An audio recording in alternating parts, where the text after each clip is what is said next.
அனைவருக்கும் வணக்கம். இந்த வீடியோவில் நம்ம பார்க்க போகிற விஷயம் விஜயதசமி. வர அக்டோபர் மாதம் 2ஆம் தேதி வியாழக்கிழமை விஜயதசமி அன்று ஏடு தொடங்குறதுக்கு அற்புதமான நாள்.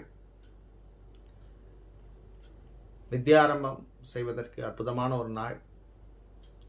அன்னைக்கு எத்தனை மணிக்கு பண்ணலாம், நல்ல நேரம் என்ன அப்படிங்கிற விஷயத்தை இந்த வீடியோவில் பார்க்க போகிறோம். அன்றைக்கி பார்த்தீங்கன்னா காலை 7:30 மணி முதல் 9:30 மணி வரையும், அதே மாதிரி காலை 10:30 மணி முதல் 11:30 மணி வரையும், மதியம் 12 மணி முதல் 1:30 மணி வரையும், அதுக்கப்புறம் மாலை 4 மணி முதல் 6 மணி வரையும் அன்னைக்கு ஏடு தொடங்குதலோ வித்யாரம்பம் செய்வதோ, வித்யாரம்பம் ஆரம்பிக்கிறது அன்னைக்கு இதான் சுப நேரம், நல்ல நேரம். இந்த நேரத்தில் நீங்கள் தாராளமாக பண்ணலாம். மீண்டும் சந்திப்போம்.